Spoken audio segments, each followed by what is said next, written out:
de sortir de la communauté. C'est pourquoi je suis très heureux de voir la totalité du collège des commissaires, y compris Lord Hill, présent parmi nous aujourd'hui. Et Monsieur le Président de la Commission, je vous souhaite la bienvenue ainsi qu'à tous les membres de votre commission.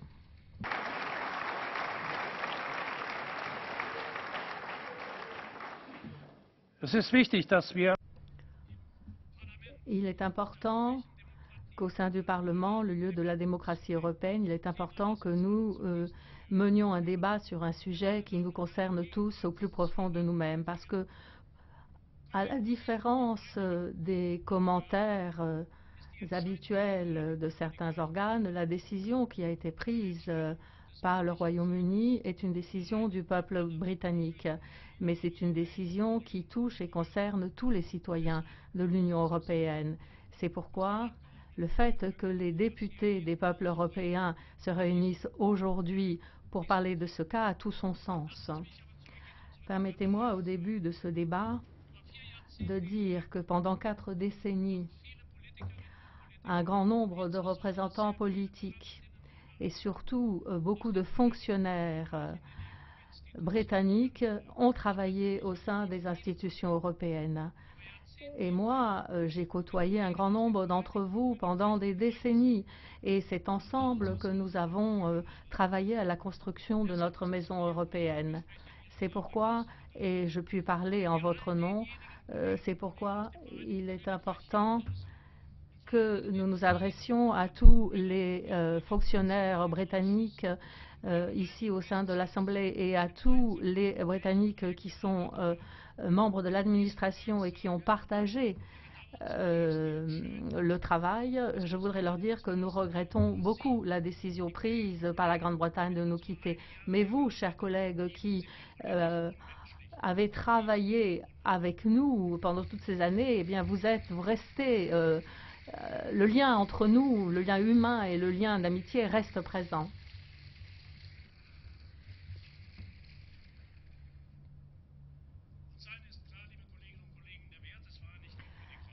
Alors, l'importance du Royaume-Uni dans la défense de ses libertés et dans l'Union européenne est très important, et surtout la volonté de la majorité des Britanniques doit être respectée. Et nous allons donc aujourd'hui parler de l'activation de l'article 50. Mesdames et messieurs, je voudrais remercier une personne qui se trouve dans la salle et qui, dans la situation très difficile dans laquelle elle se trouve, a fait un énorme travail et a tiré les conséquences courageuses de sa position. Il s'agit de Lord Hill qui a tiré les conséquences et qui a présenté sa démission, et il est parmi nous pour la dernière fois. Lord Hill, vous vous êtes engagé dans la campagne pour le maintien de la Grande-Bretagne dans l'Union européenne, et je voudrais vous remercier pour le travail fait au sein de la Commission européenne et pour l'Europe.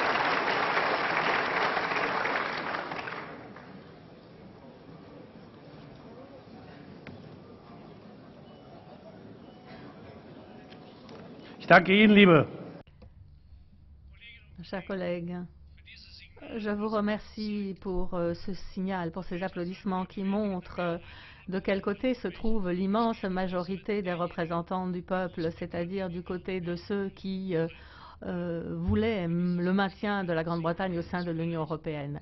Merci pour ce signal. La démission de Lord Hill est aussi un signal du fait que la procédure de retrait a déjà commencé. Alors, je vais maintenant donner la parole pour le Conseil européen à Madame Hennis Plasschaert.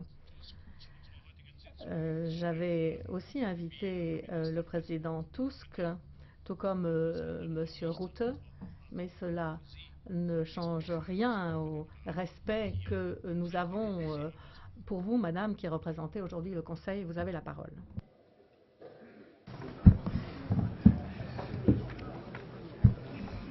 Mr. President, thank you very much, honorable. Merci, Monsieur le Président, Mesdames et Messieurs les députés, Mesdames et Messieurs les membres du Collège. Le 23 juin 2016 entrera dans les livres d'histoire. C'est le jour qui a secoué le Royaume-Uni et l'Union européenne. Une majorité d'électeurs britanniques ont exprimé leur souhait de quitter l'Union européenne. Suite à ce résultat que nous respectons, il y a de nombreux regrets. Mais il y a également une résolution extrême à faire preuve d'unité dans notre réaction. Néanmoins, je tiens à souligner le fait qu'aujourd'hui, je représente le Conseil dans son ensemble, les 28 États membres qui le composent. Jusqu'à la sortie du Royaume-Uni, le Royaume-Uni restera membre du Conseil avec les droits et obligations qui en découlent. Le Royaume-Uni a été un membre respecté de l'Union européenne depuis 1973 et a travaillé avec les États membres et avec les institutions afin de construire et renforcer une Europe sûre et prospère. Le résultat du référendum est dès lors un moment clé dans l'histoire de l'Europe. Mais l'histoire et la géographie ne peuvent être modifiées. Le Royaume-Uni est et restera une nation européenne. Nous partageons les mêmes valeurs, nous avons les mêmes espoirs et nous continuerons à travailler ensemble en tant que partenaires et en tant qu'alliés. En d'autres termes, il sera dans l'intérêt de chacun d'entre nous de s'assurer qu'une relation future soit constructive et qu'elle bénéficie à toutes les parties. Je tiens à être très clair ici. Personne ne bénéficiera d'une période d'incertitude politique prolongée. La balle est dans le camp britannique et nous espérons avoir des nouvelles de Londres rapidement. Dans le même temps, permettons au Royaume-Uni de disposer du temps nécessaire pour se remettre, récupérer, prendre les décisions nécessaires afin que nous puissions aller de l'avant. En d'autres termes, il faut garder la tête froide. Monsieur le Président, depuis sa création en 1957, l'Union européenne a connu un parcours couronné de succès, a permis d'unifier l'Europe de l'Est et de l'Ouest et a permis d'avoir la période de paix la plus longue sur notre continent. Ça doit être un moteur pour rassembler, maintenir ensemble les peuples d'Europe dans toutes ses forces, dans toute sa diversité. Jamais dans l'histoire moderne, nous n'avons connu tant de liberté, tant de richesse et tant de stabilité en Europe. Pourquoi certains ont payé de leur vie en Ukraine en portant la bannière bleue étoilée de jaune? Pourquoi certains tentent d'atteindre nos côtes en raison des valeurs fondamentales, des libertés fondamentales qui nous inspirent et de la promesse que si vous faites tout ce qui est en votre pouvoir, vous pouvez aller de l'avant et que dans le cas contraire, vous ne serez pas rejeté.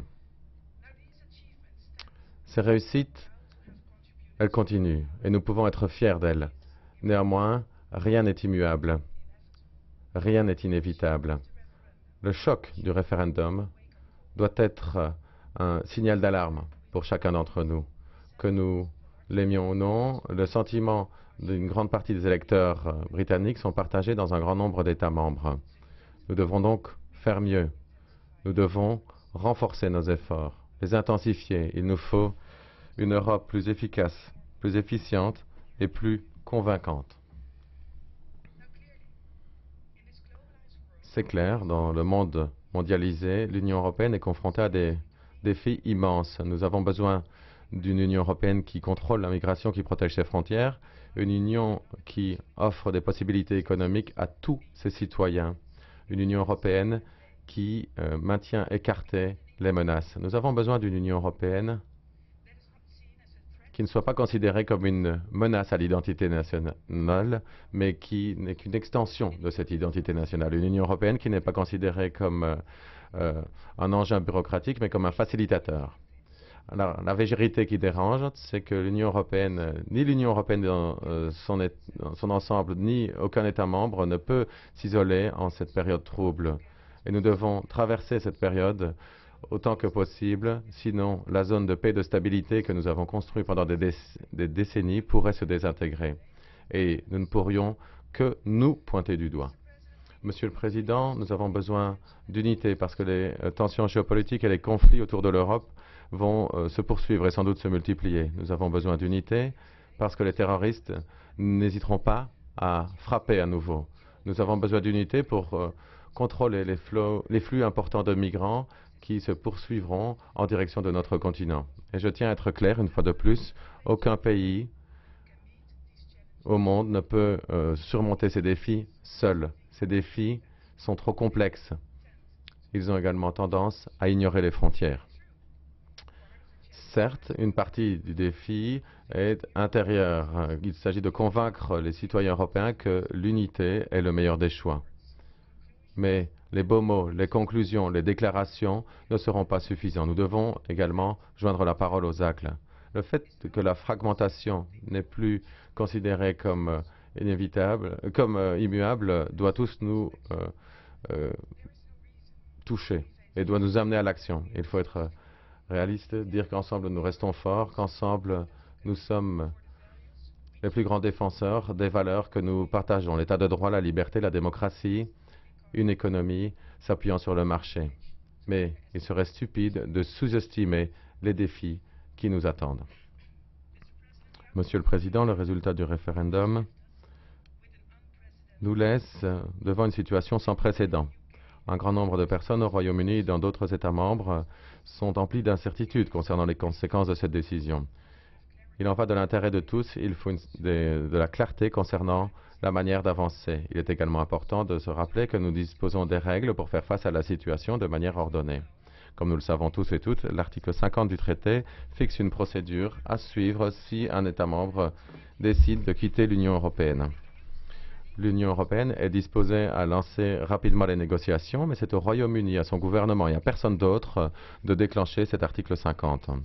Et les négociations ne pourront commencer qu'après cette notification.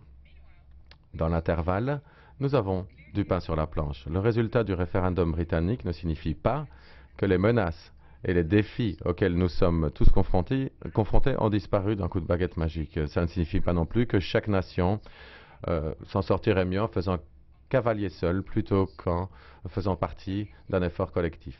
Si le Royaume-Uni décide de quitter l'Union européenne à 27 États membres continuera sa route. Ensemble, nous pouvons relever les défis, nous relèverons les défis pour créer la croissance, renforcer la prospérité et garantir un environnement sûr pour nos citoyens. C'est ce qu'attendent les citoyens européens de nous, à juste titre d'ailleurs. Le débat institutionnel sur les conventions sont un paradis pour les diplomates et les juristes, mais il s'agit d'un enfer pour les citoyens. Dès lors, nous devons nous retrousser les manches et utiliser tous les outils dont nous disposons, tous les moyens à notre disposition. Certes, il ne sera pas toujours facile de se mettre d'accord sur la voie à suivre. C'est un défi que de faire fonctionner la coopération, mais nous devons avancer. Parce qu'en cas d'échec, nous pourrions mettre à mal la prospérité et le bien-être. Et ça, Monsieur le Président, cela aurait des conséquences. En conclusion, le Conseil se réunira dans quelques heures. Vous comprendrez que je ne peux pas préjuger des résultats du Conseil, je ne peux donc pas entrer dans les détails sur les étapes à suivre. Néanmoins, je vais écouter avec attention votre débat. Monsieur le Président Schulz, vous serez en mesure de vous exprimer devant les membres du Conseil cet après-midi, lors de la réunion, et vous pourrez faire part du contenu de la résolution que vous adopterez ce matin. Merci.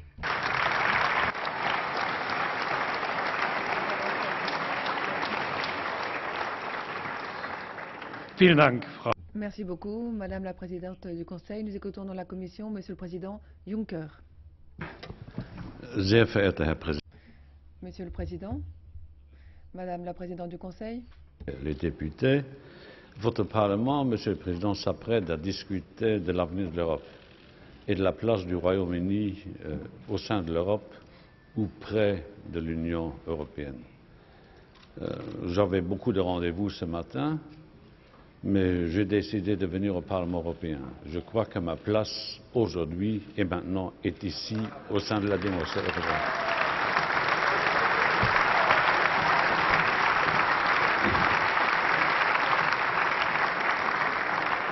Nos amis britanniques se sont exprimés par la voie du suffrage universel. Il est évident que l'expression de la volonté majoritaire des Britanniques demande le respect de tout le monde. La démocratie est la démocratie et nous devons payer respect à la démocratie britannique et à l'expression qu'elle a choisi de se donner.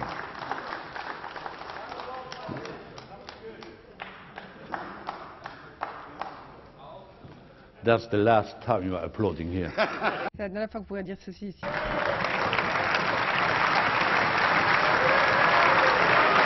C'est la dernière fois que vous l'avez dit ici, en tout cas.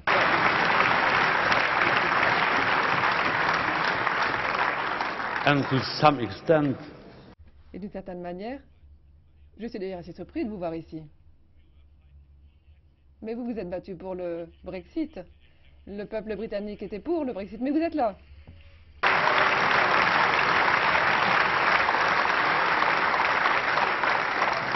donc, l'expression du suffrage universel britannique demande respect. Enfin, je n'ose pas dire que je suis un ami de la démocratie parce qu'il ne faut pas prouver que je le suis. Mais il faut respecter le choix des citoyens britanniques. Expression il y a eu, conséquence il doit y avoir. Et donc, je demande une clarification, non pas immédiate, parce que le système britannique est plus compliqué que nous le pensions. Il y a eu vote, il y a hésitation. L'autre, mon ami et mon frère, a tiré les conséquences. C'est un vrai démocrate. Je voudrais que d'autres aussi tirent les conséquences de l'expression du suffrage universel britannique.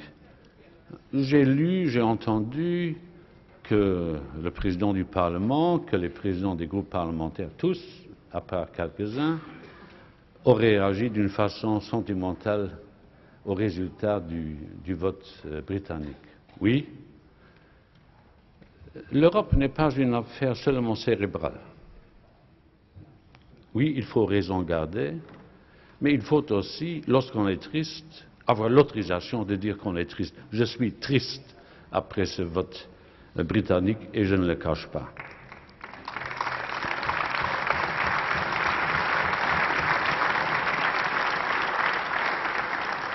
Ce n'est pas, comment dire, du sentimentalisme, c'est ma conviction profonde. J'aurais voulu que le Royaume-Uni soit à toujours à nos côtés et avec nous. Il a décidé autrement. Il faut en tirer les conséquences. Je demande au gouvernement du Royaume-Uni, et je verrai le Premier ministre plus tard dans la matinée, qui reste un ami parce que les Britanniques restent nos amis en dépit du vote qui fut le leur, je lui demanderai de clarifier le plus rapidement possible la situation. Nous ne pouvons pas nous installer dans une incertitude prolongée. Si je dis que je suis triste, bien que les sentiments, à ce qu'il paraît, n'ont plus cours dans la vie politique, je le dis parce que je ne suis pas un robot. Je ne suis pas le bureaucrate, le technocrate que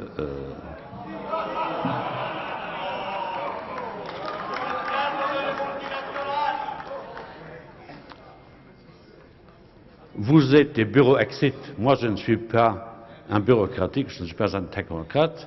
La Commission a été élue par cette Assemblée. Nous avons eu un processus démocratique avec les lead candidates qui a mené au résultat que vous n'aimez pas. mais nous sommes là en tant qu'êtres humains. Je ne suis pas un robot, je ne suis pas une machine, je suis un être humain, je suis un Européen, et donc j'ai le droit de dire que je regarde le vote des Britanniques.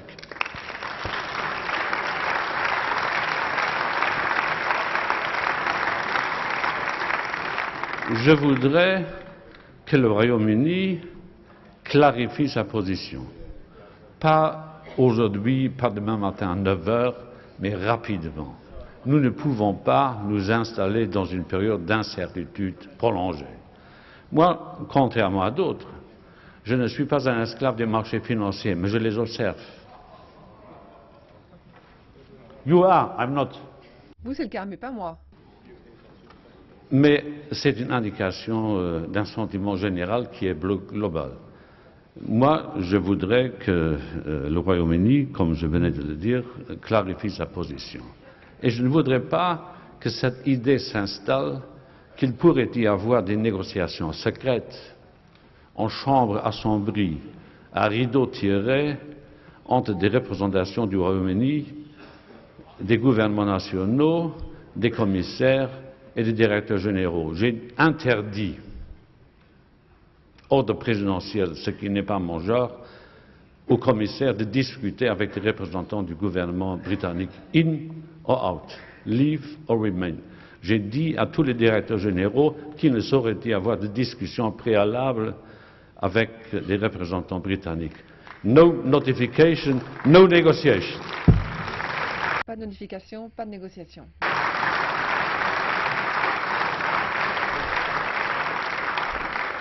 Nous avons perdu, par l'expression du suffrage universel britannique, une de nombreuses ailes.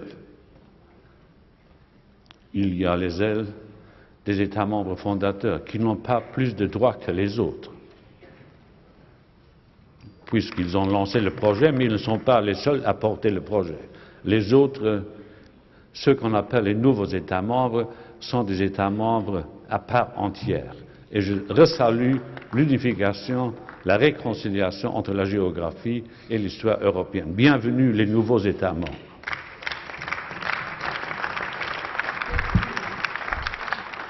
Le vote britannique a coupé de certaines de nos nombreuses ailes.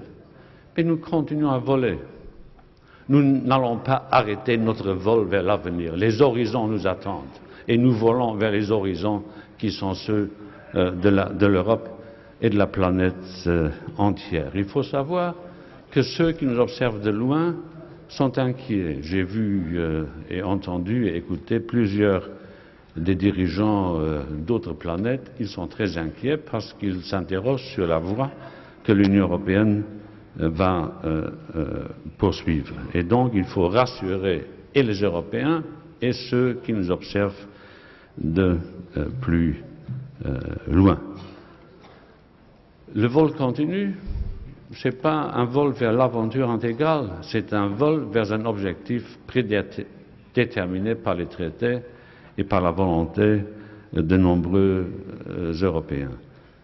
Le vol continue et bien que notre allure soit un peu freinée par le vote britannique, nous devons progresser vers les objectifs qui nous sont communs avec une ambition renouvelée.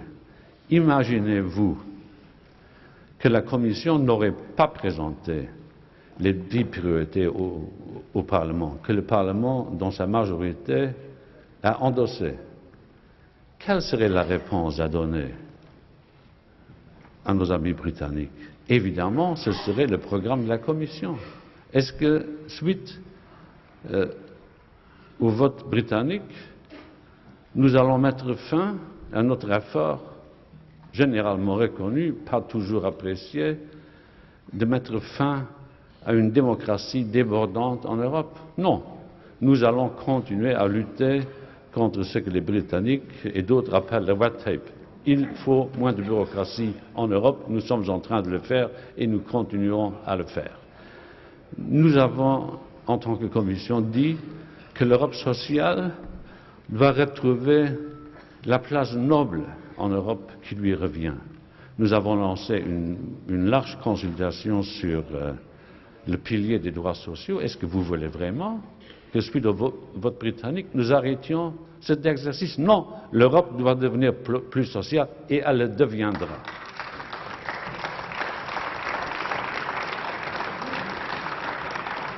Nous avons mis fin, en tant que collège, à cet unilatéralisme aveugle qui voulait que la seule austérité serait la réponse à la crise économique, financière et sociale. Nous avons, je n'ose plus le dire, flexibilisé, mais dans le sens noble du terme, l'interprétation du pacte de stabilité. Est-ce que vous voulez vraiment que, suite au vote britannique, nous reviendrions au monde tel qu'il fut avant la prise de fonction de cette commission? Non, le pacte de stabilité doit être appliqué avec sagesse et avec cœur. Nous le ferons. Nous avons lancé un projet sur l'union de l'énergie. Est-ce que vous voulez vraiment, parce que tout le monde dit qu'il faut tout changer, sans jamais dire ce qu'il faut changer, est-ce que vous voudriez que nous mettions un terme à cet effort continental de nous couper de la dépendance à l'égard de la Russie et de sécuriser l'approvisionnement énergétique en Europe? Non, nous allons continuer sur cette voie. Nous voulions moderniser l'Europe, nous l'avons dit à de nombreuses reprises, raison pour laquelle nous avons lancé un projet ambitieux qui porte sur le devenir numérique de l'Union européenne. Il faut tout changer. Est-ce qu'il faut changer cela? Non. La Commission, je vous le dis, continuera sur la voie que nous avons entamée avec l'accord du Parlement en début de mandat. Et donc, alors que tout le monde dit qu'il faut tout changer, sans dire ce qu'il faut changer, la Commission se sent réconfortée, grâce notamment à l'appui de ce Parlement, de poursuivre sur la voie et sur l'avenue que nous avons empruntée en novembre 2014. Il faut tout changer, oui, mais il ne faut pas changer l'essentiel. Et l'essentiel, c'est que l'Europe reste un projet de paix et un projet d'avenir. C'est ce à quoi je m'engage devant cette Assemblée. Je ne suis ni fatigué, ni malade, comme l'écrivent les journaux allemands. À ce qu'il paraît, les médecins se font journalistes. Je reste ce que je suis. Je vais jusqu'à mon dernier souffle combattre pour l'Europe unie.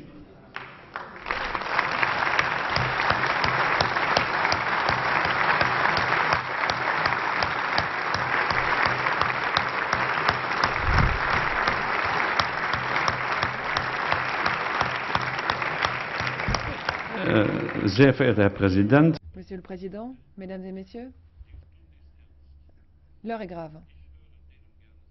Alors moi j'écoute volontiers ceux qui disent que maintenant il faut réagir de manière raisonnée, sage, il faut être dans l'expectative. Ça vous surprendra tous, moi je suis quelqu'un de très raisonné, très sage, mais je n'aime pas l'incertitude. Ce que j'aimerais, vraiment, c'est que nos amis britanniques nous disent vraiment ce qu'ils comptent faire et qu'ils le disent aussi rapidement que possible. Vendredi matin, je me suis entretenue avec le président Schulz, avec le président Tusk, mais également le président Rutte, et nous avons trouvé un accord. Nous avions dit que nous allions nous adresser à nos amis britanniques, leur demander de bien vouloir être aussi clairs que possible, aussi rapidement que possible. Moi, je suis quand même assez surpris, parce que je suis décrit très souvent comme étant non démocrate, que je suis un technocrate, un bureaucrate, que je suis une sorte de machine. C'est ce qu'on dit en Grande-Bretagne de moi. Et que je suis tout à fait disposée à accepter le vote du peuple britannique. Mais il faut quand même pouvoir prendre acte également de ce vote en Grande-Bretagne. C'est quand même assez incroyable. C'est une drôle de pirouette. Moi, je trouve quand même qu'on doit respecter ce qui a été exprimé par les Britanniques. Et j'aimerais aussi qu'on respecte en Grande-Bretagne ce que le peuple britannique a exprimé. Et que l'on puisse également agir de manière cohérente.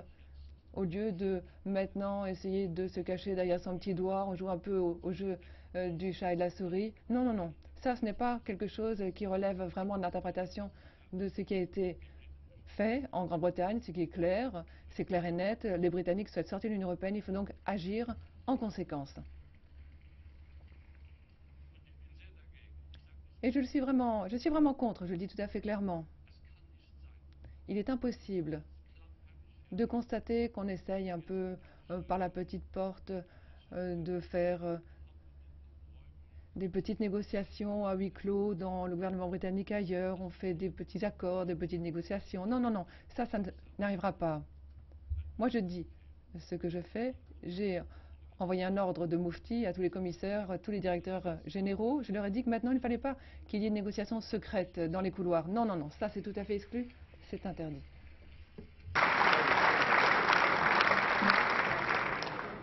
Ah bon? Mais il y a quelque chose que nous devons savoir, évidemment, parce que nous avons quand même le bon sens. Et ce bon sens nous dit que nous devons tisser une nouvelle relation avec le Royaume-Uni. Nous devons absolument pouvoir la construire. Mais de quoi dépendra ces relations, cette nouvelle relation avec le Royaume-Uni? Ça ne dépendra pas de ces négociations, ça dépendra également de nous. C'est nous qui décidons de l'heure du jour.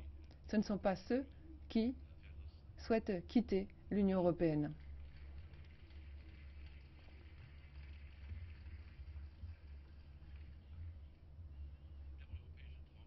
Le rêve européen se poursuit. Nous allons devoir y travailler. Nous devrons faire preuve de persévérance, mais également de logique, avec une énergie renouvelée, mais également en revivifiant cette ambition continentale. Alors maintenant, il faut absolument que nous puissions progresser. L'heure n'est à rien d'autre. Ce que nous devons faire, c'est vraiment pouvoir regarder l'ensemble du continent. C'est ce que la Commission a à l'esprit. Nous ne quittons pas des yeux ce continent. Alors très souvent on me dit que je suis un vétéran un peu qui n'est plus vraiment dans le coup, mais je crois quand même avoir dire que nous devons absolument ne pas oublier ce rêve européen. Ce rêve européen n'est pas oublié. L'Europe continue de rester un projet qui œuvre pour la paix. Cela vaut également pour la Grande-Bretagne, pour sa population, qui a voté majoritairement pour un retrait de la Grande-Bretagne de l'Union européenne. Mais je leur dis aussi ceci, maintenant, ce n'est pas l'heure de morceler de nouveau ce continent. Au début du XXe siècle, il y avait 20% d'Européens sur cette planète. Et maintenant, nous n'aurons plus que 4% d'Européens dans ce monde, sur plus de 10 milliards de personnes qui y vivent. Alors on se rend bien compte de ce qu'il en est de la part de l'Europe à l'économie mondiale. Cette part va décroître de manière dramatique. Nous sommes sur ce continent, nous ne devons pas oublier ces réalités. On ne peut pas uniquement expliquer l'Europe de manière rétrospective. Ça, c'est vrai pour la génération de mon père, mais ce n'est plus quelque chose qui vaut pour les jeunes gens qui sont en train de devenir des adultes et qui vont être les forces vives de nos sociétés et qui vont également être à la tête de nos différents pays. L'avenir appartient à la jeunesse européenne. Je vous remercie.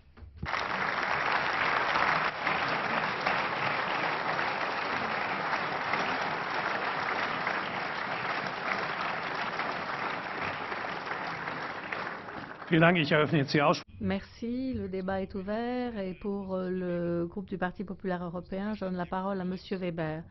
Monsieur le Président, chers collègues, je vais commencer par citer les mots d'un jeune Britannique qui a dit « Nous ne saurons jamais exactement dans quelle mesure nous allons perdre des opportunités, des amitiés, de l'expérience. » Une génération tout entière, une génération de jeunes est choquée. Plus de 73% des jeunes britanniques, des jeunes anglais voulaient rester dans l'Union européenne, voulaient rester européens et leurs espoirs ont été détruits. Les responsables politiques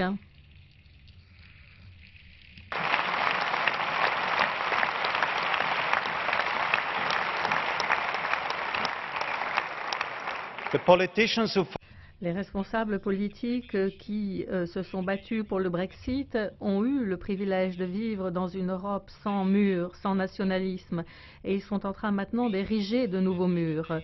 Notre message aujourd'hui s'adresse à la jeune génération du Royaume-Uni. Elle peut continuer de faire confiance à ses amis européens. Nous ne vous laisserons pas tout seuls. Yes, it is a victory. Oui, c'est la victoire des populistes, des nationalistes de part et d'autre de la Manche se réjouissent et l'Europe est aujourd'hui à la croisée des chemins. Les démagogues de gauche et de droite veulent détruire l'Europe. Et depuis jeudi, en Europe, tout le monde doit savoir quel est l'enjeu. La division ou la coopération, les ponts, le nationalisme, les murs ou l'Europe. Il y a une chose qui doit être claire, il n'y a pas de PPE, de libéraux, de socialistes aujourd'hui.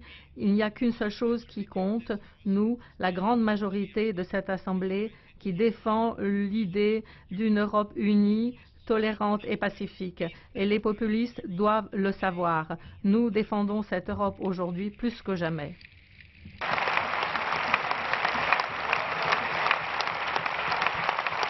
And someone else has Alors, ceux qui veulent répandre la haine et utiliser les mensonges, eh bien, ces mensonges, c'est surtout au sein de l'UKIP qu'on les trouve les plus nombreux et qu'on les a entendus. Vendredi,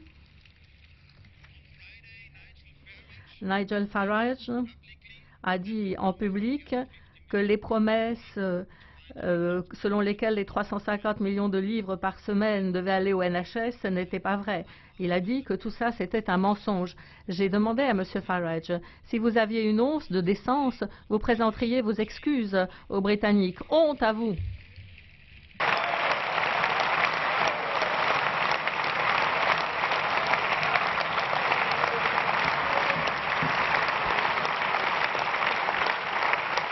and I admit Et j'admets que je me suis également trompé, moi aussi. Je suis resté silencieux. Je ne me suis pas fait entendre. Et dans l'avenir, c'est clair, la période de l'apaisement est passée. Nous devons nous lever et nous battre pour défendre notre projet européen. Chers collègues, lorsque nous parlons aujourd'hui d'une meilleure Europe, je pense à David Cameron, qui a fait bataille en faveur de l'Union européenne au cours de ces dernières semaines, et je le respecte. Mais lui aussi a fait toute sa carrière politique sur le dos de l'Europe et de Bruxelles. Il n'a pas arrêté de casser du sucre sur le dos de Bruxelles, de faire du Bruxelles bashing. Et il ne faut pas s'étonner que les gens ne comprennent pas ce genre de comportement. C'est ce que font d'ailleurs beaucoup de représentants politiques nationaux. Et je leur dis, arrêtez cette attitude politique et populiste, et prenez enfin en main vos responsabilités. L'Europe a besoin de modifications, de changements. Cela n'est nié par personne dans cette salle, dans ce Parlement. Mais nous souhaitons améliorer l'Europe, nous ne souhaitons pas la détruire. Parce que si nous détruisons l'Europe, que se passera-t-il? Il n'y aura plus qu'une solution de rechange. Et ce visage très laid du nationalisme. Les personnes en Europe doivent savoir. Elles doivent savoir qu'il n'y a pas d'Europe en réserve, il n'y a pas de deuxième chance à notre disposition. Le référendum est clair, mais il y a maintenant d'autres résultats. La Grande-Bretagne est sans direction, les partis sont fortement divisés. Le gouvernement écossais, lui, réfléchit à un deuxième référendum sur l'indépendance. 4 millions de Britanniques demandent déjà un renouvellement du vote à cause des mensonges. Johnson ne veut pas avoir d'article 50, ne présente aucun plan quant à l'avenir. Et plus encore ici, la livre britannique perd de sa valeur. Il y a également l'été de nombreux Britanniques qui va être plus cher. Ça ne concerne pas seulement, et cela ne touche pas seulement la Grande-Bretagne. Aux Pays-Bas, le fonds de pension a perdu 3%. Il y a également les retraités néerlandais qui vont encore s'attendre à des coupes encore plus importantes dans leur retraite. Ils peuvent remercier Wilders notamment pour ça, et Farage aussi, parce que Wilders, lui, était du côté de Farage. Et puis il y a aussi Poutine qui, lui, est heureux de ces résultats. Et là, en ayant dit tout cela, tout est dit. Chers collègues, la Grande-Bretagne, avec ce référendum, a porté atteinte elle-même à ses intérêts. Tout le monde peut voir un peu le gouvernement britannique qui se dirige vers une crise, qui n'a pas de possibilité de se décider, qui a également des problèmes économiques, qui va peut-être même s'effondrer. C'est ça le résultat lorsque l'on quitte l'Union européenne. Cela vaut pour nous tous. Nous tous, nous devons respecter le résultat de ce référendum. C'est la raison pour laquelle nous discutons. Comme cela a été dit par le président de la Commission, nous discutons d'un article 50, également des négociations rapides. La Commission doit mener ces négociations sous les auspices du Parlement européen. Pour les deux parties, il y a une longue phase d'incertitude qui est synonyme de poison. Nous avons besoin de clarté, mais également d'une procédure net et propre. Alors il est clair qu'il y a une souveraineté totale qui a été promise côté britannique. J'aimerais également vous dire ceci en début de négociation, il y a quand même quelques règles du jeu qu'il faut respecter. Toute personne qui souhaite vendre ses services, ses marchandises dans l'Union européenne doit respecter les règles du marché intérieur. Cela vaut pour la Suisse, cela vaut pour la Norvège et cela vaudra également à l'avenir pour la Grande-Bretagne. Ensuite, il y a également autre chose. Deuxième exemple que j'aimerais saisir au passage. On a des artisans polonais, mais également des étudiants lituaniens, et puis après d'autres encore des pays de l'Est, tous ceux qui essaieront d'empêcher l'entrée sur le territoire à ces ressortissants-là, eh bien, ne pourront pas non plus s'attendre à ce que les citoyens britanniques puissent avoir un accès illimité à l'Union européenne. Il n'existe pas de citoyens de première et deuxième classe dans l'Union européenne. Ça aussi, la Grande-Bretagne doit le comprendre. Chers collègues, aujourd'hui, je ne pourrais pas vous dire si nous pourrons soutenir une demande de retrait au nom du PPE. Alors nous avons 440 millions d'habitants de l'Union européenne, c'est ce que nous aurons à l'esprit et nous n'aurons plus à l'esprit les intérêts de la City de Londres. Il suffit maintenant, on ne va plus commencer à choisir ce qui nous arrange et rejeter ce qui ne nous arrange pas. Alors effectivement, chaque crise, chers collègues, s'accompagne d'une certaine chance. J'aimerais quand même vous indiquer quelque chose. Depuis 1989, il y a eu un moment de référendum et dans le cadre de tous ces référendums, la population s'est prononcée pour l'Europe. Nous avons maintenant une décision de la Grande-Bretagne, mais nous avons quand même un chiffre très important qui ressort de ces différents référendums de l'Union européenne. La majorité de ces citoyens souhaitent poursuivre sur la voie de cette Europe, la voie qui est la nôtre. Alors je crois que fondamentalement c'est quand même assez simple. Les personnes, ce qu'elles attendent de nous autres, hommes et femmes politiques, c'est que nous fassions enfin notre travail.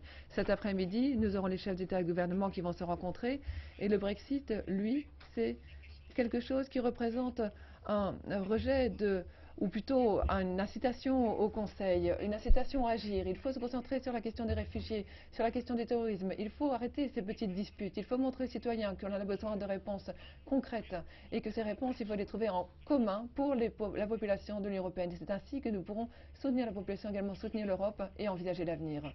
Pour finir, le nationalisme contre l'Europe. Alors moi, ce que je dis, c'est ceci.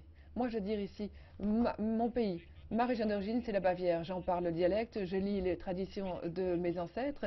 Et ma nation, là, c'est l'Allemagne. Moi, je vivre pour l'équipe de football allemande dans le cadre de ce championnat de football. Et avec mon cœur, avec ma raison, je suis un Européen convaincu parce que c'est mon continent avec toute sa diversité, avec toutes ses cultures, avec tous ses paysages, avec toutes ses valeurs. Personne sur ce continent, aucun extrémiste pourra me convaincre que c'est une contradiction. Je suis bavarois, je suis citoyen allemand et je suis également européen convaincu. Je vous remercie.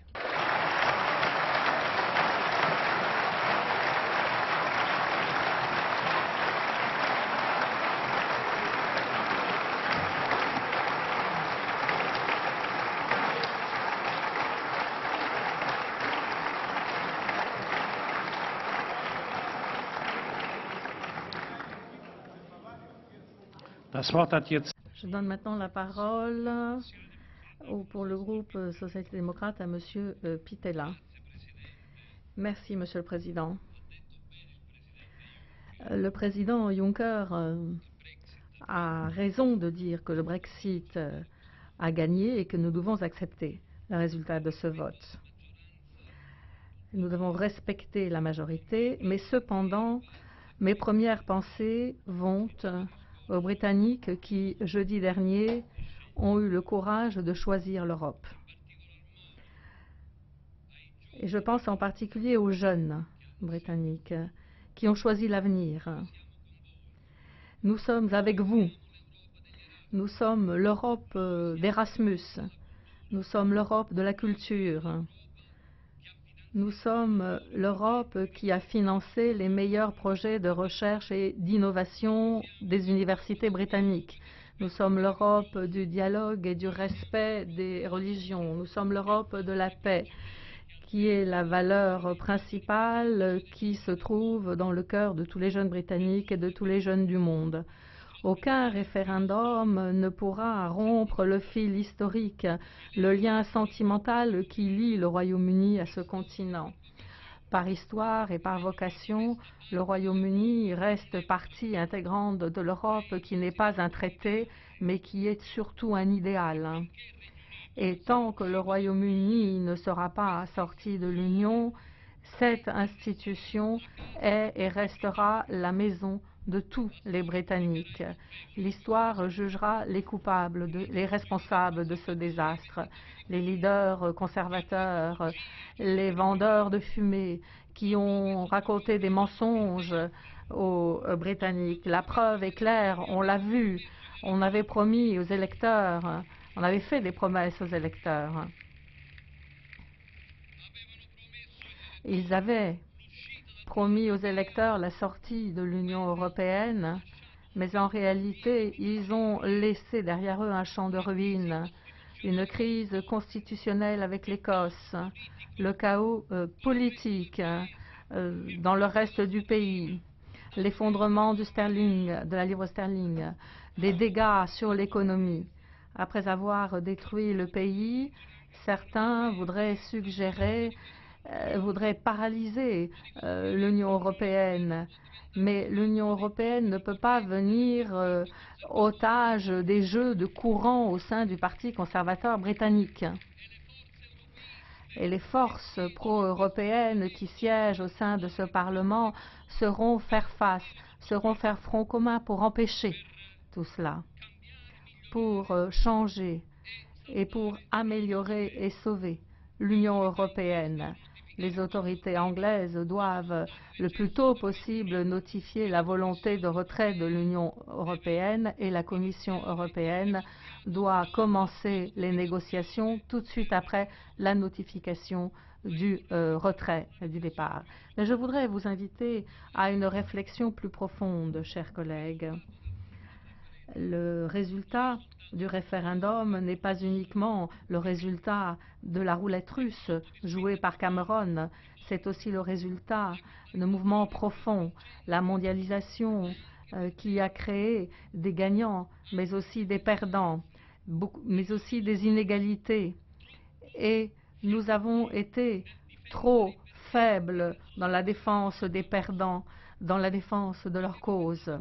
Nous avons pensé que le marché pourrait tout résoudre, que le marché aurait créé un avenir progressif et que l'on pourrait faire confiance à l'État pour redistribuer les richesses dans le sens de l'égalité.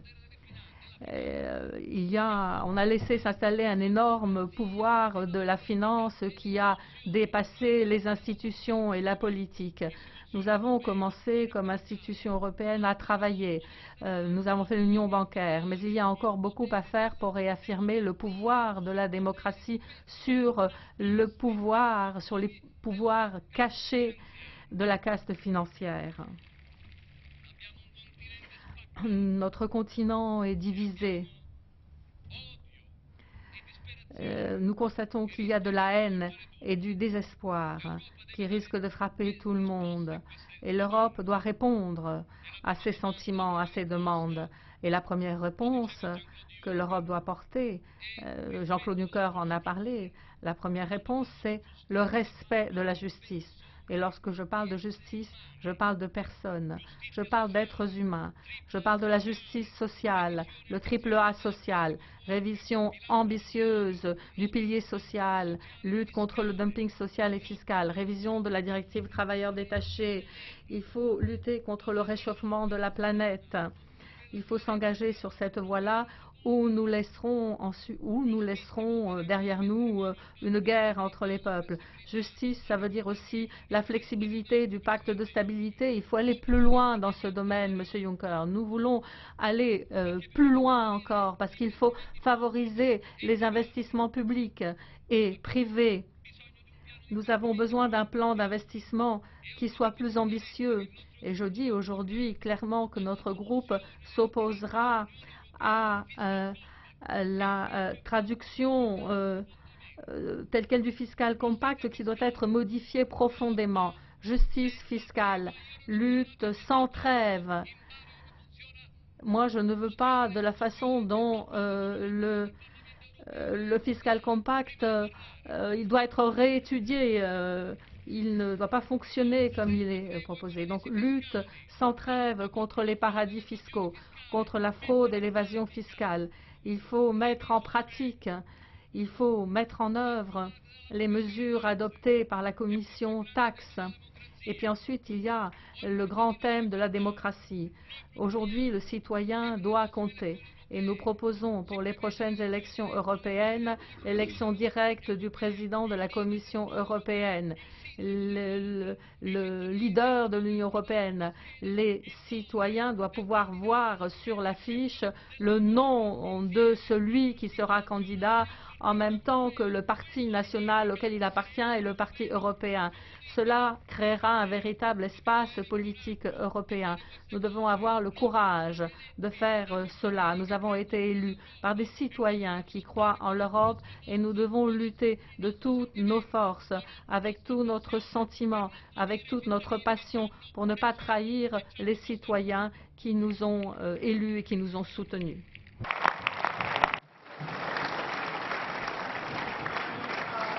Thank you.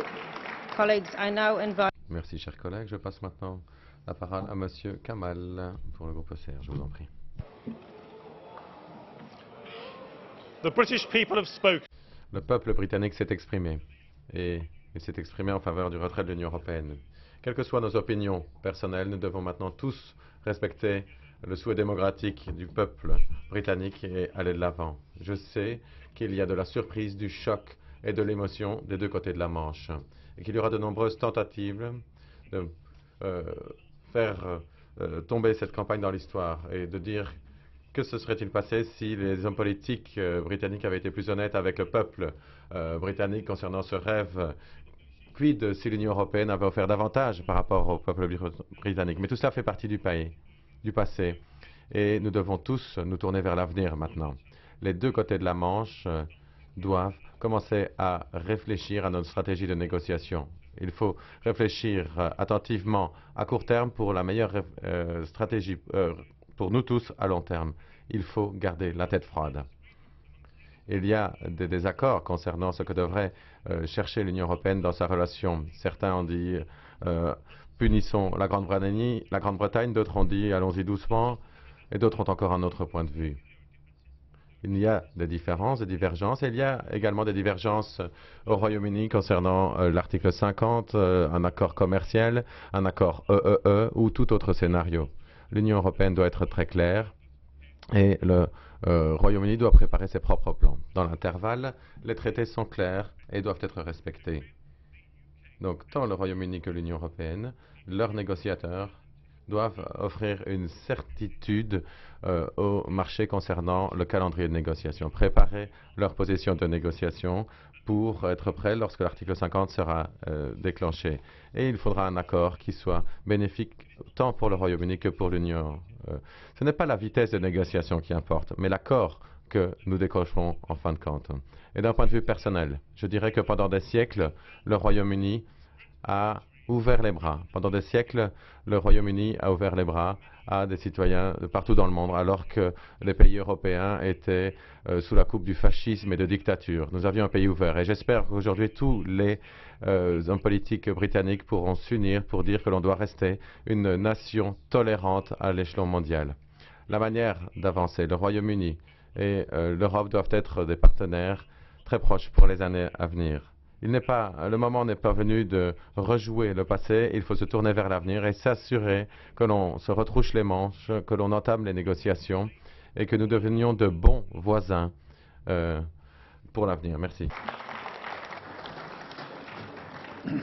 Das Wort hat jetzt für die Fraktion. Pour le groupe libéral, son président, M. Verhofstadt. Merci, Monsieur le Président.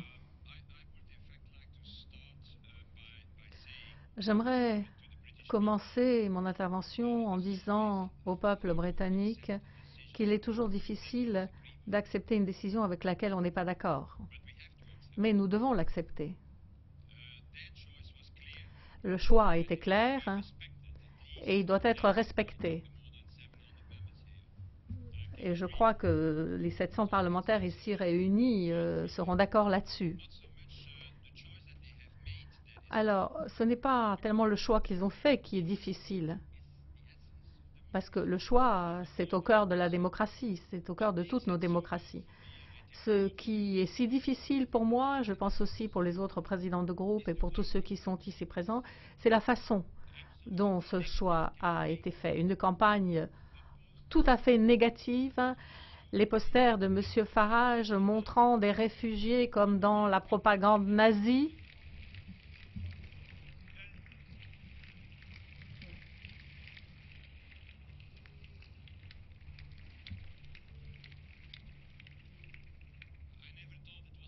Je ne pensais pas qu'il serait possible que quelqu'un ici dans cette assemblée puisse faire quelque chose comme ça. Les mensonges aussi sur la migration. Oh, le mensonge, la Turquie va adhérer à l'Union européenne. Le mensonge sur les 350 millions de livres qui devraient être investis immédiatement dans le service de santé national et qui finalement n'iront pas au service de santé national. C'est ce climat de crainte, ce climat de peur négative qui a été répandu. C'est ça qui est le plus choquant quand on regarde ce qui s'est passé en Grande-Bretagne. Ce n'est pas le choix des gens, parce que le choix des personnes, c'est la démocratie. Et aujourd'hui, nous en voyons les conséquences, nous en voyons les résultats. Perte de plusieurs milliards à la bourse, baisse considérable de la livre qui continue à baisser quand vous prendrez la parole. Attendez un petit peu. Standard & Poor's qui ont dégradé la monnaie britannique. À chaque fois que Boris Johnson prend la parole, plus la livre perd du terrain. Donc les représentants du Brexit sont là. Ah, mais comme dit M. Kamal, c'est juste un petit revers temporaire. Bon. Je n'en sais rien. Moi,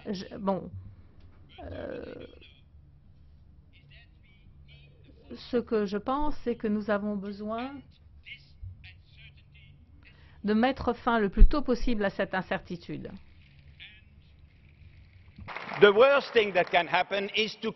Le pire serait de poursuivre, de prolonger cette incertitude.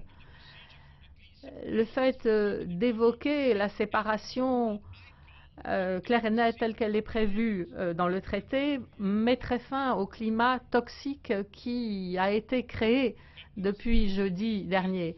Un climat toxique mauvais pour les affaires, mauvais pour les investissements, mauvais, M. Farage, pour tous les gens décents, sincères et qui travaillent dur. Alors, déclencher l'article 50, ça n'est pas une punition. Au contraire, pour ceux qui ont décidé de partir, c'est respecter leur choix que de déclencher cet article.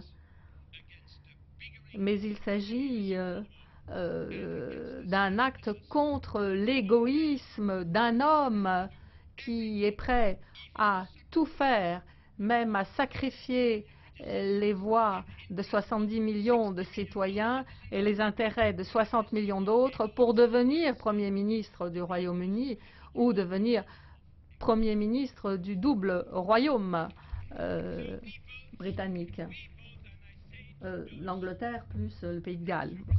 Alors,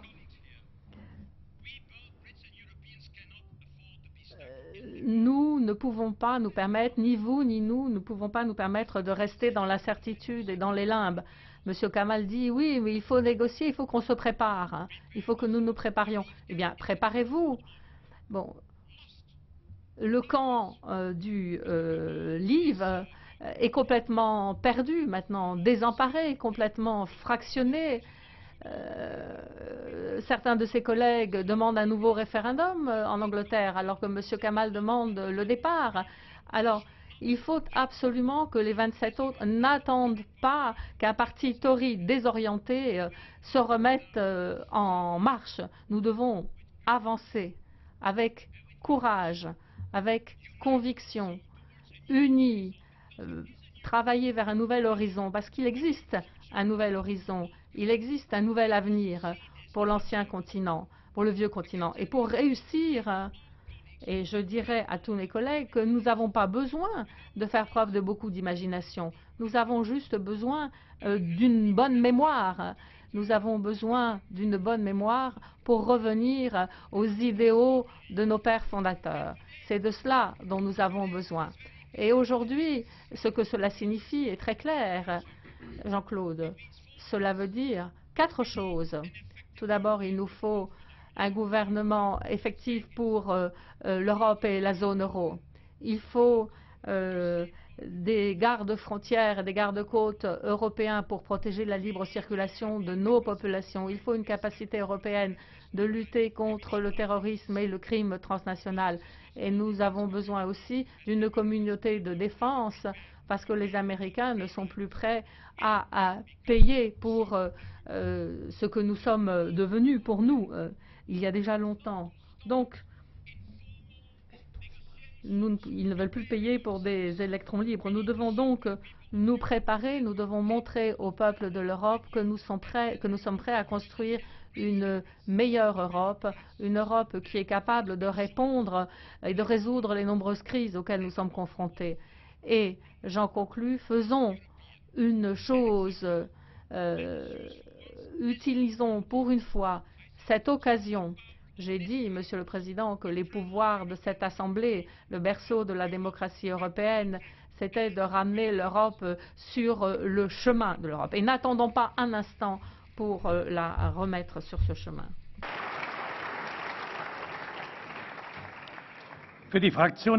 Nous écoutons maintenant Madame Zimmer pour la GUE. Alors je suis vraiment pour les référendums, je suis également pour le fait que les référendums puissent être menés avec suffisamment de responsabilité, soit gérés également avec responsabilité. Pour moi, les référendums continuent d'être un des instruments démocratiques, peut-être même le plus démocratique. Et c'est la raison pour laquelle ce référendum britannique est peut-être un peu plus juste qu'un vote des Britanniques. C'est quelque chose qu'il y a à prendre très au sérieux et à respecter également. Mais il faut également de croire ceci, de croire que les Britanniques se sont décidés et que maintenant, ils doivent essayer de voir comment cela se passait. Un peu comme si l'on disait que la caravane européenne poursuit son chemin. Allons, placebo et également des tranquillisants ne seront pas suffisants si le patient, lui, est gravement malade. De quoi s'agit-il? De l'avenir de l'Union européenne, le processus d'érosion qui est manifesté par ce Brexit ce processus d'érosion s'est fortement accéléré. C'est également une des raisons pour laquelle mon groupe politique ne pourra pas marquer son accord avec le projet de résolution tel que présenté. Pourquoi? Parce que nous n'y voyons pas vraiment de réflexion profonde, nous n'avions pas non plus d'autocritique dans cette résolution. Et puis il y a aussi autre chose. Si l'on parle de mémoire, eh bien à ce moment-là, il faudrait aussi réactiver la mémoire historique qui montre qu'il y a eu parfois de mauvaises structures, une mauvaise orientation de l'Union européenne. Et tout ceci a vu quand même le jour dans ces dernières années, cette dernière décennie. Il ne faut pas non plus oublier les traces profondes laissées, et d'ailleurs ce n'est pas il y a si longtemps, il suffit d'évoquer la Grèce, l'Espagne, l'Italie, aussi la France. N'oublions pas toutes ces traces qui ont été laissées dans l'esprit des différents citoyens. Ils sont nombreux en Europe. Il y a eu la crise financière économique très profonde. Elle a eu des conséquences qui se sont gravées dans les esprits de nombreux citoyens européens. Également, le fait qu'on soit intervenu dans les agissements nationaux, qu'on ait agi également dans le cadre de différentes actions qui sont résolument nationales, qu'on ait également passé outre cette constitution, alors il n'est pas surprenant de constater qu'il y a énormément de personnes qui maintenant craignent pour leur emploi, pour leur sécurité sociale, mais également pour leur retraite.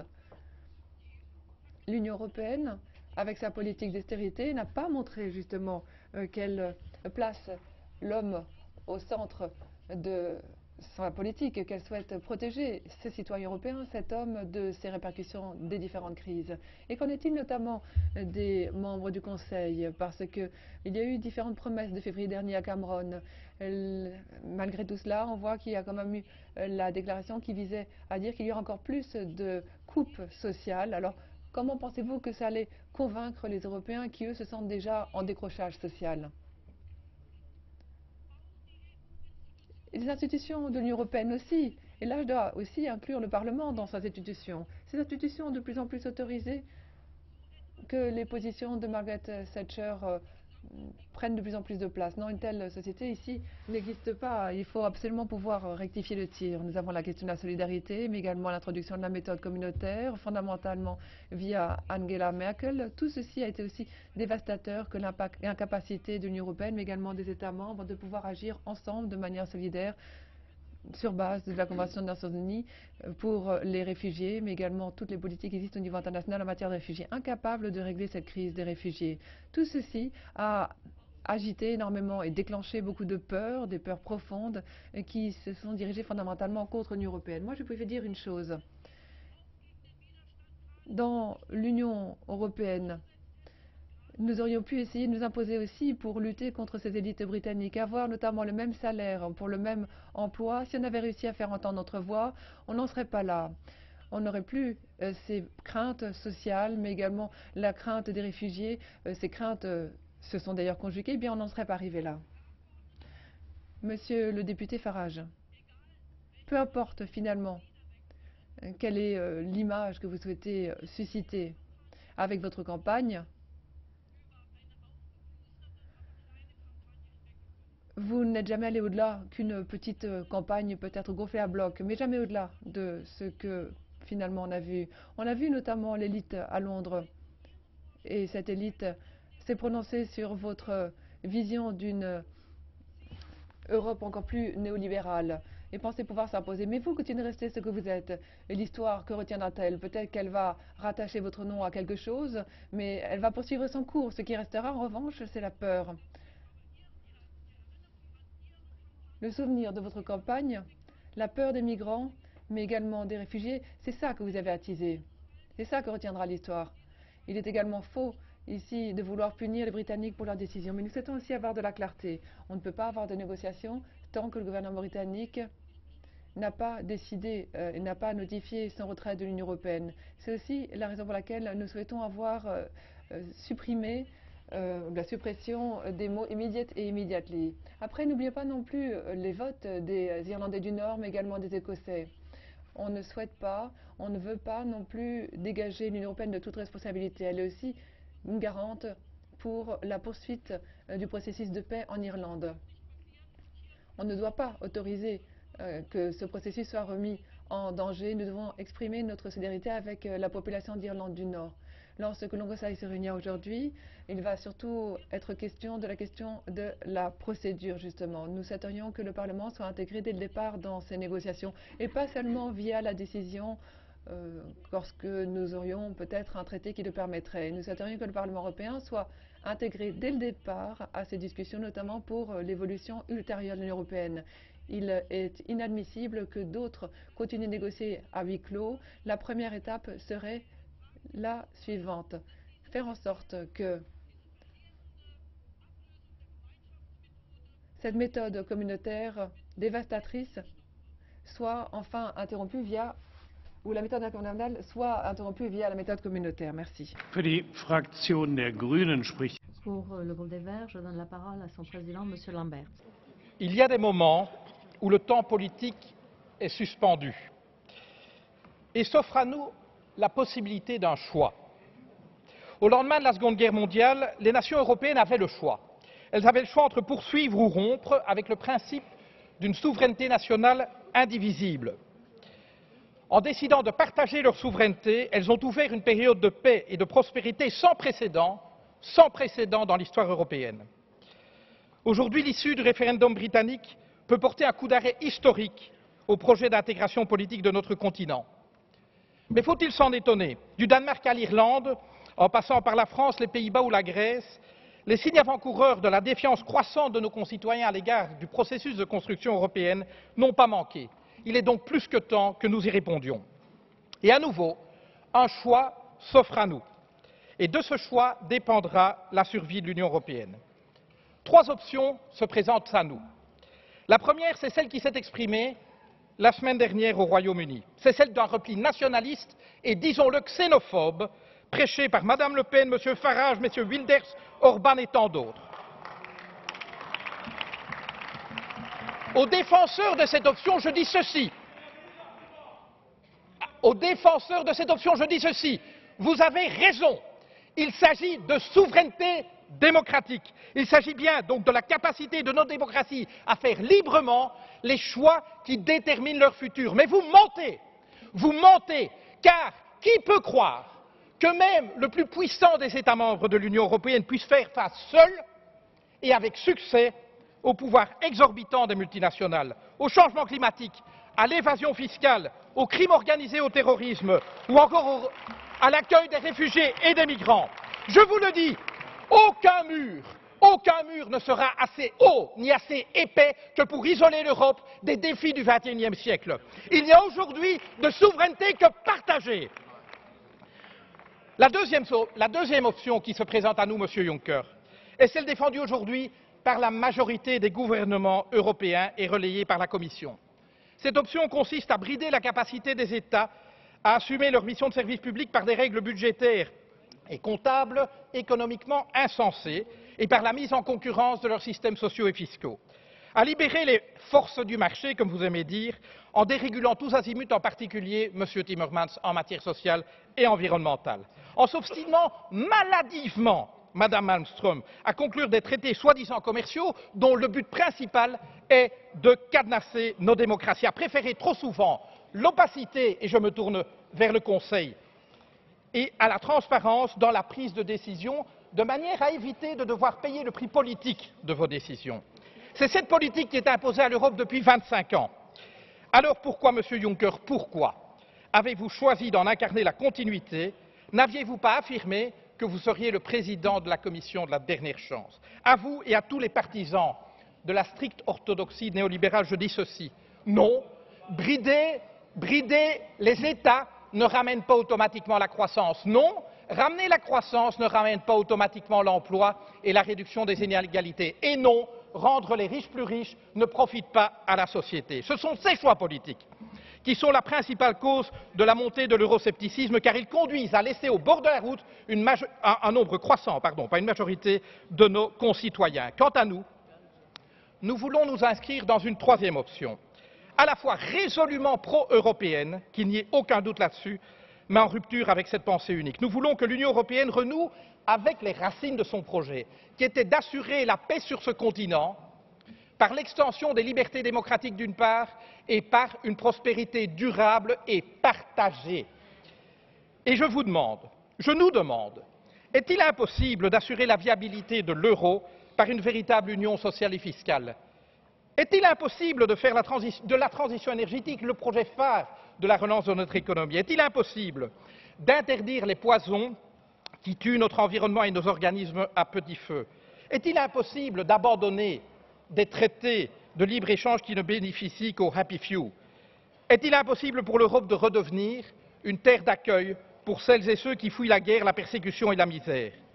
Est-il impossible d'inscrire nos sociétés dans les limites que leur impose notre planète? Est-il impossible de revivifier nos démocraties par un surcroît de transparence et de participation citoyenne? En bref, est-il impossible de remettre la dignité humaine, celle de tous les êtres humains, ici et là, aujourd'hui et à venir, au cœur de la politique? Notre réponse est que oui, tout cela est possible, à condition de le vouloir. Et si l'Union européenne sait se faire l'instrument de cette volonté politique, elle reconquérera la confiance de nos concitoyens. Mais qu'on ne s'y trompe pas, le temps nous est compté. Si nous ignorons le signal envoyé par le référendum britannique, si nous nous méprenons sur son interprétation, c'en sera fait du projet européen. Chers collègues, l'Europe a suffisamment connu le pire pour ne pas seulement espérer, mais construire le meilleur. Je vous remercie.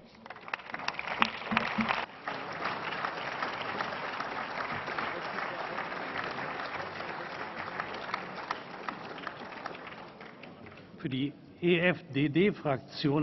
Pour le groupe FDD, je ne parle M. Farage. Good morning. Bonjour, bonjour. Good morning. Bonjour. Funny, isn't it? C'est drôle, n'est-ce pas? Comme c'est amusant. Thank you very much for that. Very Merci beaucoup pour cet accueil chaleureux. Monsieur Farage. Kolleginnen und Kollegen, Monsieur Farage, une seconde, s'il vous plaît. Chers collègues, une des grandes qualités de la démocratie, c'est qu'on écoute ceux dont on ne partage pas l'opinion. Well, thank you, Mr. Schultz. Merci, Monsieur Schulz.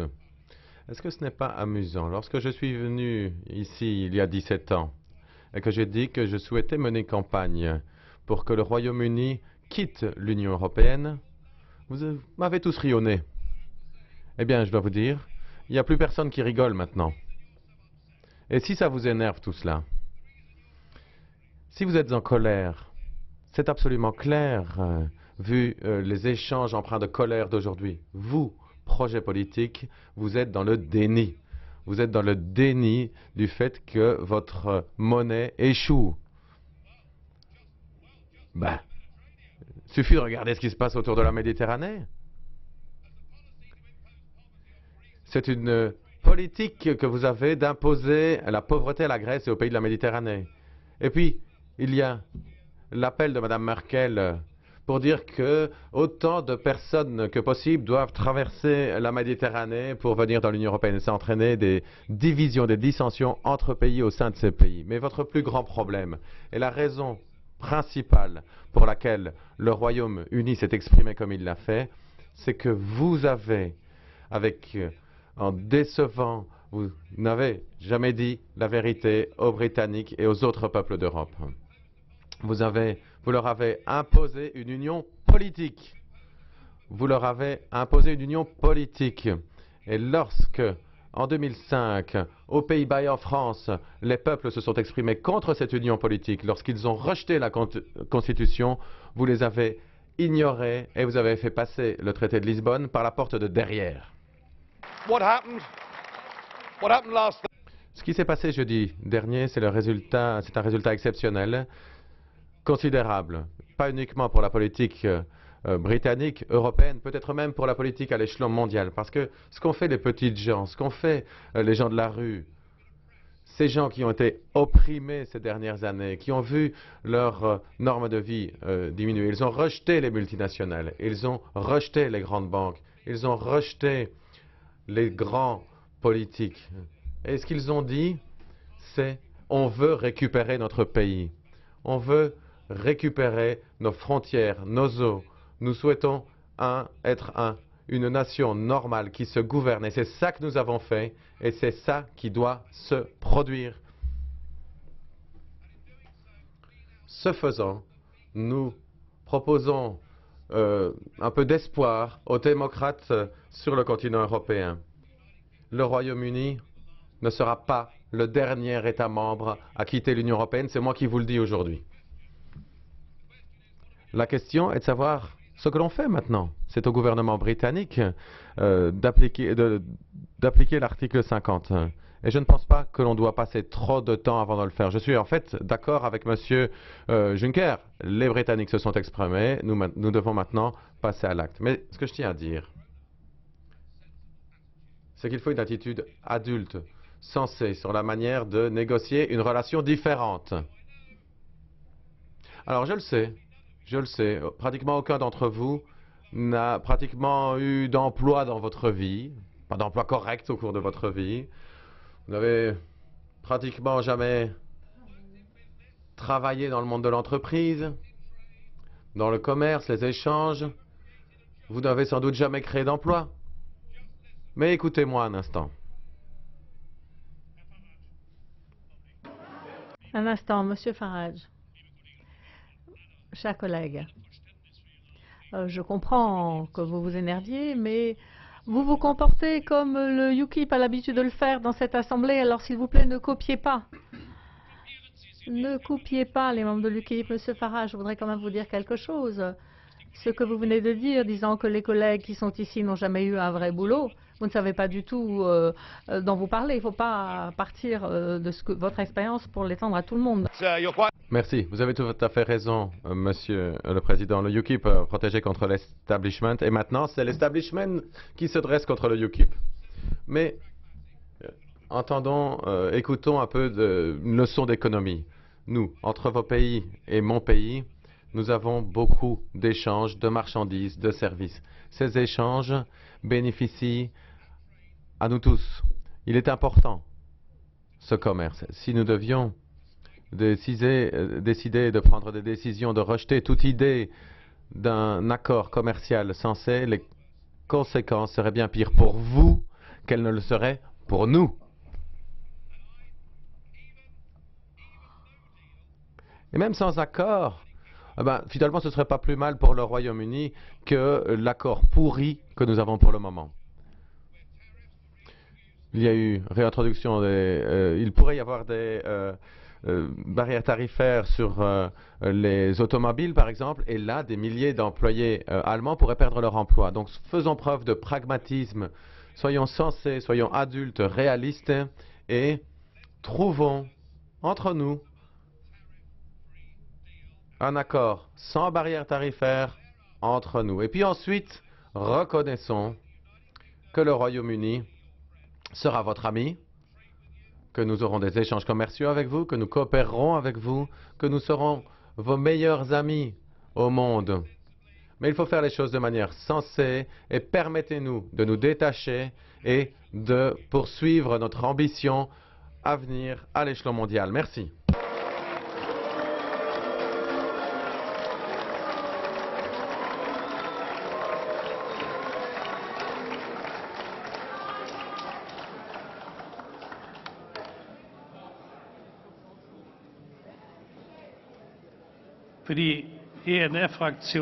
Pour le groupe ENF, je donne la parole à Madame Le Pen. Et si, mes chers collègues, pourquoi vous vous énervez comme ça? Regardez comme l'histoire est belle. Quand la liberté se joue des pouvoirs en place et triomphe porté par la volonté d'un peuple. Le vote de nos amis britanniques en faveur d'une sortie du Royaume-Uni de l'Union européenne est de loin l'événement historique le plus important qu'ait connu notre continent depuis la chute du mur de Berlin. C'est un signal de liberté envoyé au monde entier. C'est aussi le cri d'amour d'un peuple pour son pays. Les Britanniques ont choisi une voie que d'aucuns prétendaient fermer pour toujours, et vous en faisiez partie d'ailleurs. À ceux qui n'ont eu de cesse de proclamer l'irréversibilité de l'Union européenne, le peuple britannique a apporté un démenti cinglant. C'est une victoire éclatante pour la démocratie. C'est une gifle aux tenants d'un système européen de plus en plus fondé sur la peur, sur le chantage et sur le mensonge. Vos cris d'orfraie, et merci d'en avoir donné un exemple depuis tout à l'heure, vos menaces d'apocalypse, le cours de vos bourses, les Britanniques n'en ont eu que faire et se sont assis dessus souverainement, vous laissant à vos aigreurs et à vos étonnements surfaits. Car au fond, de quoi êtes-vous surpris? Depuis des décennies, l'Union européenne s'est construite contre les peuples d'Europe. Référendum français et hollandais piétinés en 2005, Irlandais sommés de revoter après leur refus du traité de Lisbonne, Grecs obligés de renoncer à leur référendum contre l'austérité et à qui l'on a imposé de la manière la plus violente qui soit la pauvreté à perpétuité. Le peuple britannique vient, lui, de commettre le sacrilège ultime. Il a brisé les chaînes qui le liaient à l'Union européenne, érigées en religion par ses propagandistes. Alors forcément, quand on s'est aveuglé pendant des décennies en mettant en œuvre des politiques absurdes qui ont entraîné désindustrialisation, chômage de masse et immigration massive, ah mon Dieu qu'il est difficile de revenir à la réalité et de comprendre ce qui se passe.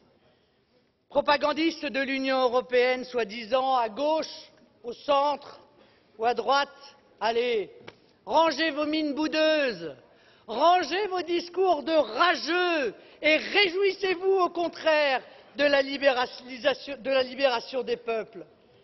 Loi pleinement souveraine, réelle maîtrise des frontières, fin de la contribution à l'Union européenne, patriotisme économique, patriotisme tout court, voilà un bel avenir pour le Royaume-Uni qui doit tous nous motiver à bâtir un avenir meilleur. J'entends déjà des folles idées circuler, faire payer cher Le Royaume-Uni pour dissuader les autres de faire la même chose, ou plus saugrenu encore, enterrer le Brexit en le repoussant aux calendes grecques. Ce ne sont pas des méthodes démocratiques. Le Royaume-Uni a tranché. On respecte sa volonté et c'est tout. Votre alternative désormais est simple. Soit vous vous obstinez avec votre Union européenne technocratique et coûteuse, avec en prime les projets délirants de ceux qui voudraient encore plus d'Europe, quand les peuples, eux, en veulent moins. En ce cas, je vous promets l'effondrement rapide de cette organisation totalitaire. Soit vous abandonnez l'Union européenne au profit de l'Europe des coopérations entre les États libres et les nations souveraines. Pour mon pays, la France, je m'engage à le mener sur le chemin de la liberté, qui est également le seul vers la grandeur. Vive les nations libres, vive le Royaume-Uni et vive la France! Das Wort hat jetzt die Je donne maintenant la parole aux non-inscrits, représentés par Madame Dodds. Thank you, Merci, Monsieur le Président. Le peuple du Royaume-Uni a dit ce qu'il voulait, le verdict est clair. Ils reconnaissent que les problèmes de l'Union européenne, ce n'est pas uniquement la perfection. Et ils ont dit, suivons notre propre chemin. Ce référendum est une victoire pour la démocratie. Le résultat n'a pas été celui que souhaitait le Premier ministre sortant. En tout cas, il a permis au peuple du Royaume-Uni de s'exprimer parce que cela fait des années que ce peuple essaye de vous parler de ses frustrations et de ses préoccupations à l'égard de l'Union européenne et vous avez fait la sourde oreille. Mais aujourd'hui, vous écoutez. Alors, il faut garder la tête froide. Et ces institutions, malgré ce que j'ai entendu aujourd'hui, doivent comprendre cette réaction. Notre nation n'a pas tourné le dos à l'Europe. Nous ne pensons pas uniquement vers l'intérieur. Pendant longtemps, nous avons eu des relations avec nos alliés européens, des relations positives basées sur le libre-échange, la coopération et la gouvernance de chacun d'entre eux, qui a rendu le monde plus prospère. Cela ne nous rend pas moins européens et cela ne nous rend pas moins optimistes. Le Royaume-Uni a non seulement la force de caractère suffisante pour réussir seul, mais il dispose aussi de l'humanité nécessaire pour défendre la liberté de ses voisins. Donc, rentrons dans une nouvelle ère dans laquelle le Royaume-Uni et l'Union européenne pourront travailler ensemble et calmement pour le bénéfice de tous nos peuples.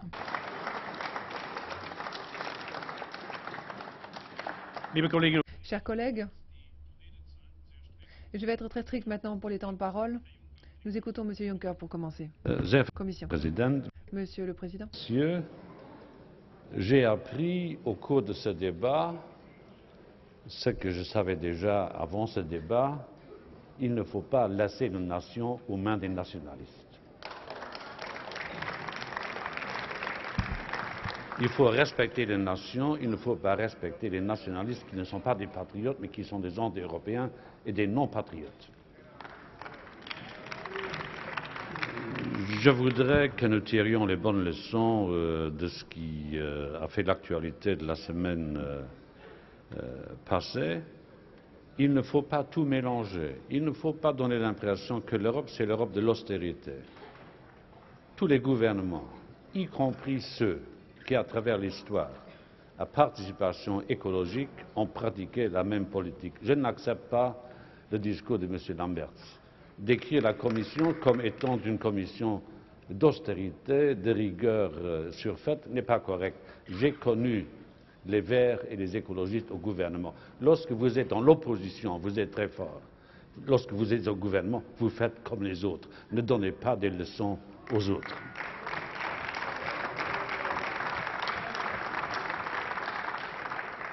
Le Royaume-Uni n'a pas voté sur les politiques d'austérité ou sur l'insuffisante protection des frontières. Le Royaume-Uni n'est pas un État membre de l'euro, donc les politiques de l'euro ne s'appliquent pas au Royaume-Uni. Le Royaume-Uni ne fait pas partie de la zone Schengen, donc le Royaume-Uni est en maîtrise de ses frontières. Donc ne nous racontez pas d'histoires. Cessez de nous raconter, Monsieur Farage, des histoires. Vous avez dit il y a quelques jours que vous vous étiez trompé sur les aspects budgétaires de l'enjeu britannico-européen. Si vous aviez dit cela avant le vote, j'aurais pu vous féliciter. Mais vous avez menti. Vous n'avez pas dit la vérité. Vous avez rétabli la vérité.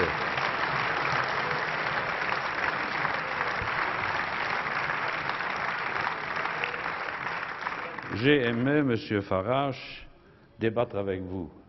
Nous avons le même sens de l'humour. Vous en avez. Moi, j'en ai. Je regrette beaucoup que c'est la dernière fois que nous puissions débattre puisque vous n'allez pas revenir.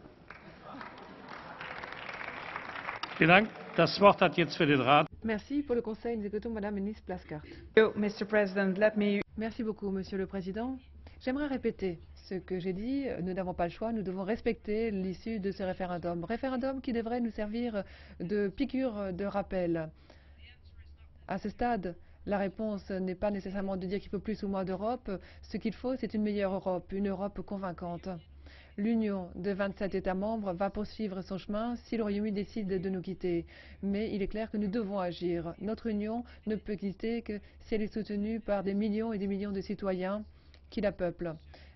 Et que les citoyens que nous sommes censés et que l'Union européenne est censée servir et protéger. Ce soutien ne va pas de soi. Nous devons donc œuvrer jour et nuit pour pouvoir le mériter. Je l'ai déjà dit, l'issue du référendum britannique ne veut pas dire que les menaces et les défis qui sont les nôtres ont tout à coup disparu. Ça ne veut pas dire non plus que chaque nation s'en sortira mieux seule plutôt que comme part d'un groupe. En fait, on voit bien ce qu'il en est d'évolution géopolitique. Tout ceci souligne le besoin d'unité. Aucun pays en Europe pourra relever tous les défis, affronter toutes les menaces seul. À cette fin, le Conseil et le Parlement devront travailler de manière constructive afin de pouvoir trouver des solutions aux gros problèmes auxquels sont confrontés les citoyens de l'Union européenne. C'est la nouvelle réalité maintenant à laquelle nous sommes confrontés. Nous sommes 27 États membres, où nous serons 27 États membres. Nous ne devons pas oublier que nous devons nous concentrer sur ce que nous devons faire pour pouvoir lever les défis actuels, comme par exemple garantir la sécurité de nos citoyens, régler les problèmes des flux migratoires, l'immigration, mais également insuffler une nouvelle vigueur à l'économie européenne en créant des emplois. Essayons de faire en sorte de maintenir notre amitié dans un monde qui devient de plus en plus vite complexe. Nous ne pouvons pas nous permettre ici de partir à la dérive. Nous partageons des intérêts communs. Nous ne pouvons pas ici nous permettre d'être séparés parce que dans ce monde-ci, nous avons nos intérêts qui convergent plutôt qu'ils ne divergent. Si quelqu'un est lassé par cette coopération continue, eh bien à ce moment-là, qu'à cette personne, qu'à cet État, cette situation serve de piqûre de rappel. Mais comme toujours, le Conseil sera disposé à coopérer avec le Parlement. Merci beaucoup, Madame Ministre Plaskart. Mesdames et Messieurs, il y a maintenant des interventions dans l'ordre inversé. Nous allons commencer par les non-inscrits. Madame Dodds. Merci, Monsieur le Président. J'ai écouté avec beaucoup de soin le débat et le ton de ce débat et je comprends l'importance des émotions. Mais cela a renforcé aussi tous les stéréotypes qu'ont les Britanniques à propos de l'Europe et contre lesquels ils ont voté le 23. En fait, les menaces, le harcèlement, ça ne suffira pas, ça ne marchera pas. Ce qu'il faut, c'est accepter maintenant les résultats du référendum et mettre en place une relation qui soit au bénéfice mutuel de nos peuples, une relation qui respecte nos décisions et qui nous aidera à construire des économies prospères, à protéger les droits fondamentaux, à assurer la paix dans un monde devenu de plus en plus dangereux. Merci. Merci. Monsieur Juncker. Herr Präsident, ich möchte mich... Monsieur le Président, j'aimerais m'excuser auprès du Parlement parce que je dois quitter le débat. C'est Monsieur Timmermans qui restera volontiers parmi vous. En tout cas, il me l'a dit, il me l'a assuré. Mais j'ai une réunion avec le Premier ministre britannique. Et comme je respecte la démocratie britannique, je dois me rendre à ce rendez-vous. Merci beaucoup, Monsieur Juncker. Nous écoutons Monsieur De Graaf pour le groupe ENF. Voorzitter, op 23 juni... Monsieur le Président, le 23 juin 2016 est une journée historique, une journée fantastique dans l'histoire de l'Europe. La libération de l'Europe a commencé. Le Royaume-Uni célèbre l'Union européenne. La Evil Union, l'Union diabolique, quitte un État membre. C'est le début de la fin pour ce projet qui a échoué. Cette union joue un sale jeu avec les électeurs. Il y a une élite qui dirige aux dépens de l'Europe. Le peuple britannique a dit que la souveraineté devrait retourner vers les États membres, pas uniquement au Royaume-Uni, mais dans l'ensemble de l'Union européenne. Les électeurs souhaitent récupérer la souveraineté. Le processus de démantèlement de cette union diabolique doit commencer dès que possible. Il faut reprendre immédiatement, remettre en place les frontières nationales, mettre un terme à la coopération économique et il faut mettre un terme à toutes ces législations européennes. Il faut la libération des autres pays, les Pays-Bas, la France, l'Italie, la Pologne et toute une série d'autres pays. Donc dressez-vous, levez-vous. Il y a la libération du Royaume-Uni et l'échec de l'Union européenne. Juncker, levez-vous avec le reste de votre commission. Il faut une autre commission pour démanteler cette union diabolique de manière ordonnée. Merci. Je donne la parole à nouveau à M. Farage pour l'FDD. En fait, la bourse britannique a remonté de 12%. Bon, la livre est faible, mais elle avait commencé à baisser en juillet 2014 et le Premier ministre d'Australie et de Nouvelle-Zélande sont en train de se demander qui pourrait être le premier pays à conclure des accords commerciaux avec le Royaume-Uni en dehors de l'Union européenne. Donc les perspectives sont bonnes. Le seul trouble est le trouble politique parce que le Premier ministre a démissionné, le commissaire britannique Lord Hill a donné sa démission, ils l'ont fait d'ailleurs pour les bonnes raisons. Alors peut-être que nous allons réussir à nous débarrasser aussi du chef du Parti travailliste, mais cela peut être d'ailleurs, ces soubresauts peuvent être une bonne chose en politique. Notre classe politique nous a amenés vers le projet politique européen et avec le résultat de la semaine dernière, eh bien, j'attends l'année prochaine de pouvoir célébrer le 23, notre jour de l'indépendance retrouvée. Pour les Verts, nous écoutons maintenant Monsieur Alan Smith. Monsieur le Président, merci. Je représente l'Écosse dans ce Parlement et je suis fier d'être écossais, mais je suis également fier d'être européen.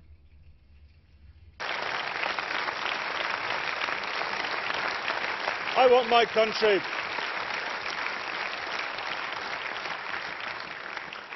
country to be. Je souhaite que mon pays soit international, soit coopératif et qu'il soit également écologique, qu'il soit juste, qu'il soit européen.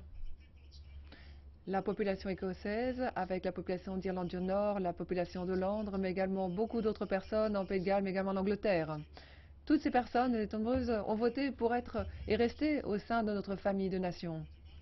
Je demande que ce statut pro-européen soit respecté. Chers collègues, il y a beaucoup d'éléments à négocier. Nous aurons besoin de têtes froides, mais également de cœurs chauds. Mais je vous en conjure, n'oubliez pas ceci. L'Écosse ne vous a pas laissé tomber. Je vous en conjure. Alors, ne laissez pas tomber l'Écosse maintenant.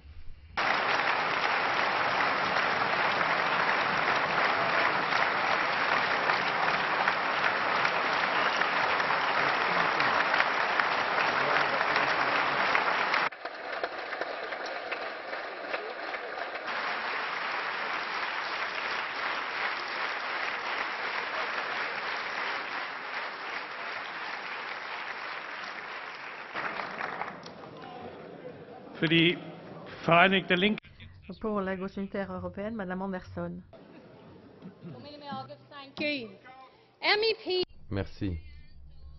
Les députés comme Marine Le Pen, D.I. Dodds diront que nous, dans le nord de l'Irlande, nous sommes liés par une erreur du Royaume-Uni. Mais nous disons que ce n'est pas le cas. Et comme le député précédent, M. Smith, nous vous demandons de respecter notre voix. Nous défendons la voix des gens du nord de l'Irlande, comme l'Écosse, pardon, qui a voté pour rester dans l'Union européenne. Nous respectons, nous acceptons et respectons et nous défendrons le souhait du peuple du nord de l'Irlande. Néanmoins, si les Anglais nous font sortir de l'Union européenne, ce serait comme Britannia waives the rules. Il y a eu un vote démocratique. Nous avons voté pour rester. Et je peux vous dire que la dernière chose que dont les gens d'Irlande ont besoin, c'est une frontière européenne avec 27 États membres et cette frontière qui serait au milieu de cette île irlandaise. Vous et l'Union européenne, vous avez soutenu notre processus de paix. Et je me tourne vers vous pour vous demander de poursuivre sur cette voie. Le Sinn Féin a œuvré pour un vote Remain fort sur la base d'une autre Europe, d'une Europe plus sociale, d'une Europe plus démocratique. Et je me tourne vers la Commission, vers le Conseil pour lui dire clairement, vous n'avez pas écouté, vous n'avez pas concrétisé ces efforts pour le peuple européen. Il y a des pratiques antisociales, antidémocratiques et ces politiques sociales doivent voir le jour. Il faut changer de cap pour que l'Union européenne survive. Vous devez écouter cela. Mais je vous demande, s'il vous plaît, respectez le vote des gens du nord de l'Irlande. Merci, Madame Anderson.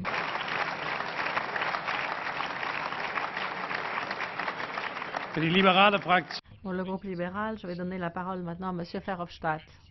Oui, je serai très bref, Monsieur le Président. À la fin de ce débat, je voudrais lancer un appel à tous les parlementaires présents ici pour qu'ils envoient un message fort au Conseil européen et aux citoyens européens. Et la meilleure façon de le faire, c'est de voter massivement en faveur de la résolution que nous avons préparée pour cette session.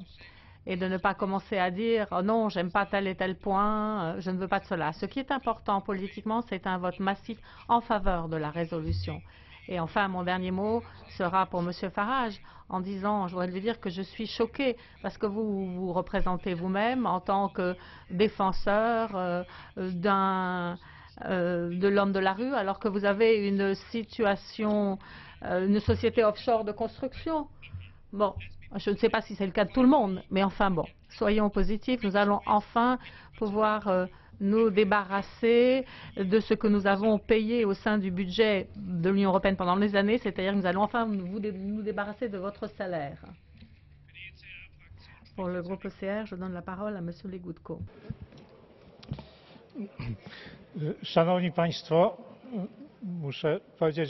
Merci beaucoup, mesdames et messieurs. Je dois dire que je suis assez déçu par ce débat. Il y a quelque chose de très mauvais qui s'est passé. De quoi je parle ici? Je parle ici du Brexit.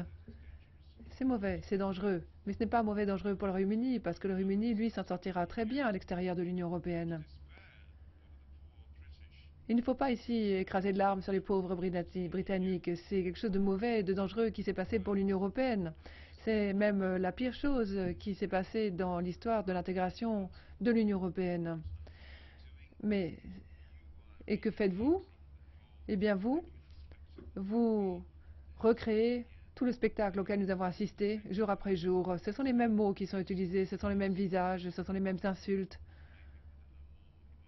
avec peut-être un peu plus d'émotion. Eh bien, j'estime que nous devons maintenant réfléchir. Nos dirigeants ont fait quelque chose de très mauvais. Et la Commission, que souhaite-t-elle faire pour corriger cette erreur? La majorité de ce Parlement, que va-t-elle faire? Qu'allez-vous faire?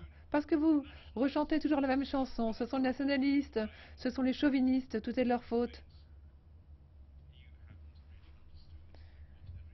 Eh bien, disant cela, en parlant des nationalistes, des esprits chauvins, eh bien, vous dites et vous montrez que vous n'avez rien compris, que vous rentonnez toujours la même chanson. Parce que je dois dire que le tableau n'est pas aussi rose que cela. Bon, visiblement, un être humain, c'est le seul organisme vivant qui est capable d'apprendre de ses erreurs. Mais je me pose un peu la question, est-ce que cela applique à nos dirigeants en Europe? Merci. Pour le groupe social-démocrate, je donne la parole à Monsieur Pittella. Merci, Monsieur le Président. Je dirais une seule chose à Monsieur Farage. Moi, je ne sais pas siffler. Et si je savais le faire, je ne me serais jamais permis de le faire face aux collègues. Mais il y a quand même une chose que je voudrais vous dire. Vous n'avez pas œuvré pour le bien de votre pays. Et l'histoire le montrera. L'histoire en apportera la preuve.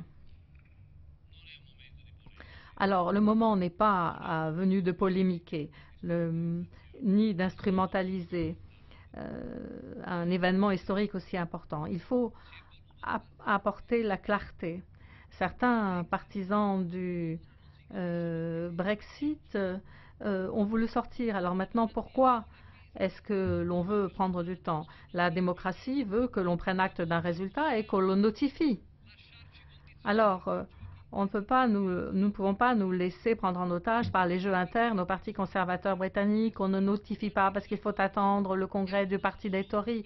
C'est absurde et c'est hallucinant.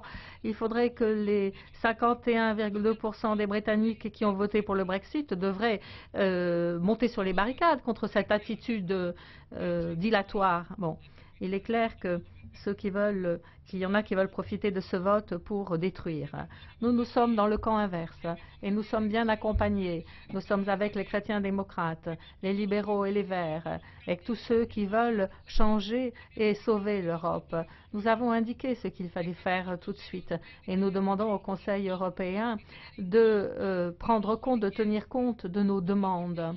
Mais nous regardons aussi l'avenir proche et l'avenir à moyen terme. Nous pensons à une convention ouverte aux citoyens parce que c'est avec les citoyens et non pas l'élite de Bruxelles que l'on pourra définir les grandes lignes d'un processus, d'un programme d'intégration qui verra désigner un ministre des Finances européen, un budget plus adéquat, des politiques communes de défense et de sécurité, de lutte contre le terrorisme, un FBI européen, des politiques communes à propos des migrations. Nous avons les idées très claires.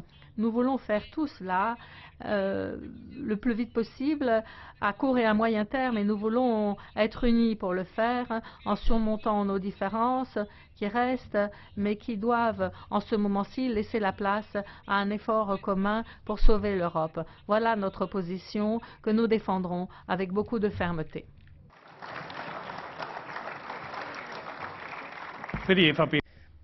Pour le PPE, nous écoutons encore M. Weber. Merci, Monsieur le Président, chers collègues. Je crois qu'aujourd'hui était un très bon débat au sein du Parlement européen. Pourquoi? Parce qu'il a pu illustrer deux facettes très clairement. Tout d'abord, on a vu notamment les défis auxquels nous sommes confrontés. Inutile presque de commenter M. Farage, parce qu'on ne sait pas vraiment dans 2 minutes si ce qu'il a dit maintenant sera encore vrai. Donc inutile de commenter tous ses propos. Et puis Le Pen, finalement, c'est le meilleur exemple.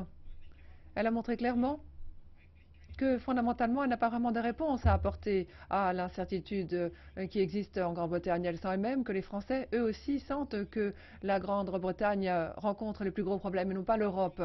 Elle le sent certainement, elle voit que ces arguments touchent à leur fin et s'épuisent. Mais ce n'est qu'une partie du débat.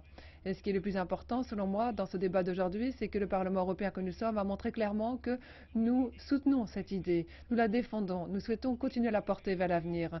Nous souhaitons défendre ce projet européen. Il est le nôtre et nous demandons vraiment que le Conseil européen demain, mais également cet après-midi, ne se dispute pas, ne soit pas en litige comme l'a vu au cours des dernières années, mais montre un signal très clair que les 27 croient en l'avenir de l'Europe et souhaite continuer de construire cette même Europe. Je vous remercie.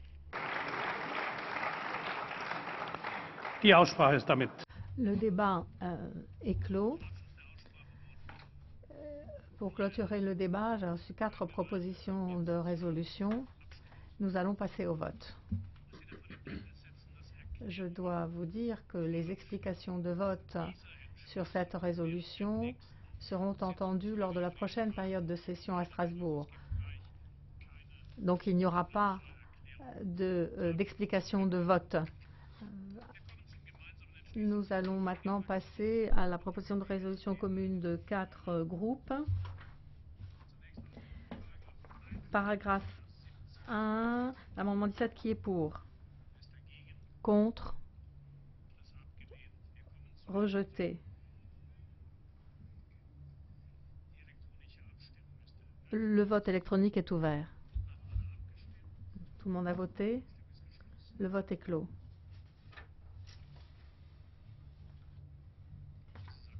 Rejeté. Amendement 14. Qui est pour? Contre? Abstention? Rejeté. Amendement 27. Qui est pour? Contre? Abstention? Nous vérifions. Le vote électronique est ouvert. Tout le monde a voté. Le vote est clos. C'est adopté. Nous passons maintenant à l'amendement 15. Par appel nominal. Le vote est ouvert.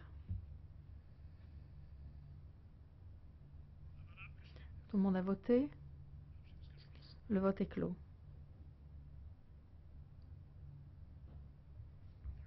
Rejeté. Paragraphe 2. Amendement 4. Par appel nominal, le vote est ouvert. Tout le monde a voté. Le vote est clos. Rejeté. Amendement 28 en 2 parties. Première partie qui est pour? Contre? Abstention? Rejeté. Deuxième partie qui est pour? Contre? Abstention? Rejeté. Amendement 18 qui est pour? Contre? Abstention? Nous vérifions. Le vote électronique est ouvert. Tout le monde a voté. Le vote est clos. Il est rejeté. Nous passons maintenant donc au texte initial en 3 parties.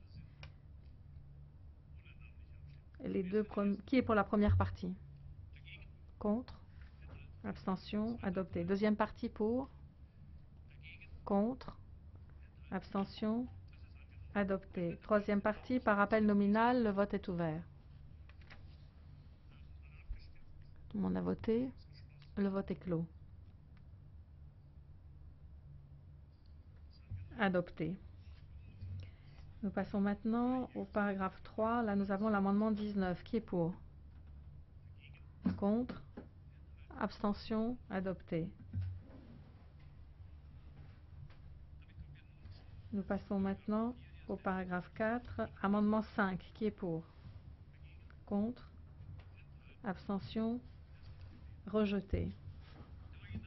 Le texte initial par appel nominal. Le vote est ouvert. Tout le monde a voté. Le vote est clos. Il est adopté. Nous passons maintenant au paragraphe 5, amendement 6, qui est pour? Contre? Abstention? Rejeté. Amendement 30, pour? Contre? Abstention? Rejeté. Amendement 20, pour? Contre? Abstention? Adopté.